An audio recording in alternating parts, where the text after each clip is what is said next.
त्र्यंबकेश्वर तालुक्यातील नांदगाव कोहळी येथे दरवर्षीप्रमाणेच याही वर्षी संत ज्ञानेश्वर मंदिरात अखंड हरिनाम सप्ताह आयोजन करण्यात आला। पूर्व परंपरेने चालत आलेला हा अखंड हरिनाम सप्ताह 2 फेब्रुवारी 2025 ते 5 फेब्रुवारी 2025 हा कार्यक्रम 5 दिवस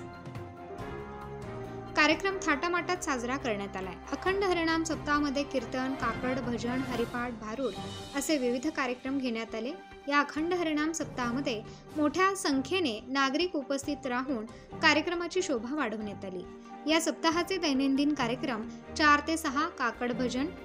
सकाळी 7 ते 8 महाआरती, सकाळी 8 ते 12 ज्ञानेश्वरी पारायण, दुपारी 12 ते 2 गाथा भजन, संध्याकाळी 6 ते 7 सामूहिक हरिपाठ, रात्री 9 ते 11 हरिकीर्तन, रात्री 12 भारूड कार्यक्रम उत्साहात पार पडले असून कार्यक्रमाचे आयोजन सरपंच, उपसरपंच, पोलीस पाटील व गावातील नागरिकांच्या सहकार्याने उत्साहात पार पडला। सरपंच या नात्याने मी संत श्री ज्ञानेश्वर महाराज मंदिर वसंत पंचमीला आमचा सप्त्याचा कार्यक्रम हा सुरुवात होते आणि या कार्यक्रमाचं आमचं उद्दिष्ट आहे की आज भावी पिढी ही आपल्या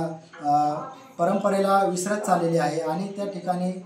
असे जर सप्त्याचा कार्यक्रम जर प्रत्येक पाड्यांना किंवा आपल्या तालुक्याला होत गेले तर याचा भावी पिढीला भरपूर असा उपयोग होईल आणि जेणेकरून आपली भावी पिढी आपली वडीलधारे माणसा।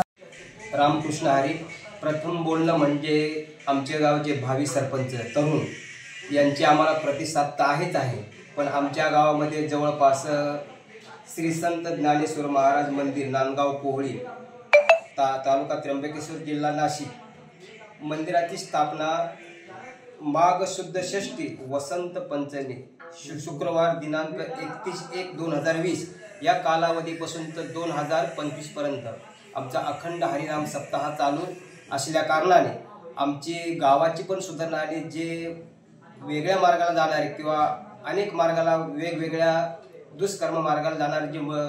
तरुण पिढी आहे ही एकत्र यावी याच्यासाठी आम्ही आमचा हा प्रयत्न आहे आणि आजूबाजूचे जे गावं असतील, तालुक्यातले कुठलेही गाव असतील तर ते पण ह्या कार्यक्रमासाठी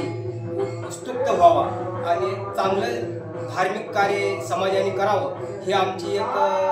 आमच्या गावाची आणि आमच्या आजूबाजूच्या परिसराची ही एक भावना आहे। आणि तरुण पिढी ही जर वाया जात असेल तर हा एक आमचा प्रयत्न आहे का तो जवळपास